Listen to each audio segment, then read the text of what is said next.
নমস্কাৰ বন্ধু বান্ধৱীসকল, মই জেঠীমাৰ ঘৰত আহিছিলোঁ। জেঠীমাৰ ডাঙৰ ল'ৰাৰ মানে ছোৱালীজনীয়ে তাই ইমান ধুনীয়া বস্তু বনাইছে, মই দেখাই আছোঁ ৰ'ব।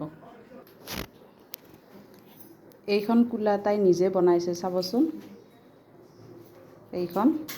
তাই এইখনৰ কাৰণে তাই পুৰস্কাৰো পাইছে। ইমান ধুনীয়াকৈ ওচৰৰ পৰা দেখাই দিছোঁ মই।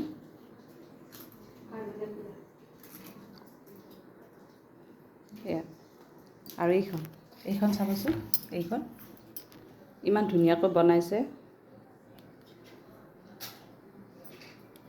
আৰু ইয়াতে মানে কি হয়, তাই বস্তু থ'ব পাৰিছে, ধুনীয়াকৈ তাই বনাইছে।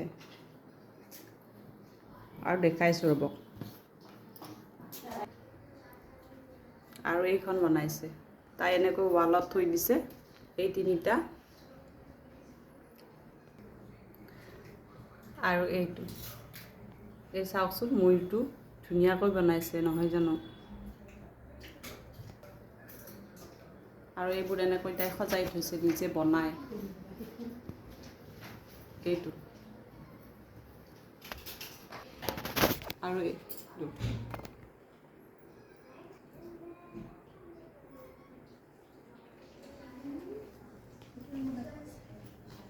এইটো ইমানবোৰ নিজে বনাইছে। এইটো তাইয়ে বনাইছে। এয়া আৰু এইটো